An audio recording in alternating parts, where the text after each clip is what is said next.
purpose of this PowerPoint presentation is to give a brief overview of competitive advantage. A competitive advantage is the ability to attract and retain customers, and it's somehow going to provide an ability of the company to retain a market share or even grow the market share. We can classify competitive advantages into two types: comparative advantages and differential advantages. The comparative advantage would be the ability to produce at a cost less than competitors. For example, if there are economies of scale in the production of a product, then that may enable one company to have an advantage over competitors, and this would be a comparative advantage. A differential advantage is having a product or service that is better than that of the competitors. And somehow there's a differential that exists between a company's product and those of the closest competitors. When we look at the typical life cycle of a company, we see that at the startup is when we develop the idea to take advantage of some type of opportunity, some comparative advantage. So a venture is created to take advantage or capitalize on this idea. In the ramping up stage, the business grows quickly and the company is able to capitalize on the opportunity. Then in full operation, the company is able to exploit the opportunity in terms of both an economic profit and a market share. But as it always is, when there are profits to be had, it will attract competition, and this competition will weaken whatever this comparative advantage is. And in a perfectly competitive market, those economic profits tend towards zero. We can use Porter's 5 forces to look at the degree of competition in industry, and it really helps us understand the industry context, so we know how to manage the company's position in the industry, and it also helps us define a competitive advantage. In analyzing the risk of a business, we look at each of these and try to assess whether these are concerns or not for a particular company in an industry. The bargaining power of suppliers is the strength that suppliers have in exerting a higher price for a given input. So for example, if your company is buying minerals that are from another company, and that company has the only mine where those minerals are found, then that mine company has bargaining power. And with that bargaining power can demand a higher price. And then naturally, if there's a higher price, then what's going to happen is it's actually going to reduce the economic profits that a business can earn. If there's a threat of substitute in terms of the product or the services, then this is going to inhibit any economic profits that a company may have. So if the product is easily imitated by competitors, then this is a significant threat. If it is not easily imitated, for example, there's a very solid patent that can prevent imitation, then this would not be as great a threat.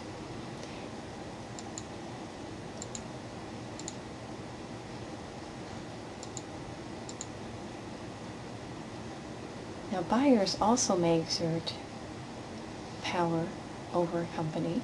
So, for example, if your company was providing a particular product for a large retailer like Costco, well, Costco would have significant bargaining power. They would be able to get a very low price because it's going to be a significant client for your business. So Costco would have significant bargaining power over your business, the supplier of Costco. And that would enable Costco to extract profits from you. A threat of new entrants can always be a threat as long as there is no barrier to keep entrants out of the competition. So if there were barriers to entry, such as a government regulation, then the threat of new entrants would be small. Or if the industry requires significant capital expenditure, then this may keep new entrants away. So assessing this depends on how much you can protect the position by keeping competitors away. And then we always want to look at the structure of the particular industry. Are there just a few companies that exert a great deal of power, or is there a large number of competitors where no one competitor has a significant market share? Analyzing the existing rivalry in the industry is important when you're evaluating entering a business or evaluating your competition and the ability to extract a competitive advantage.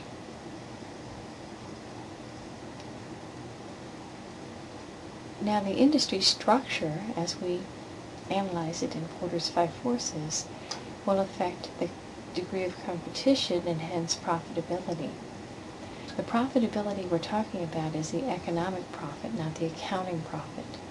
And the economic profit is a return in excess of the company's cost of capital. So we're considering the opportunity cost of capital and making sure that the company generates cash flows in excess of that. Economic profit is needed in order to create value. Value cannot be created out of thin air. It has to be created by generating economic profits, profits beyond normal return. In a perfectly competitive market, economic profits are zero.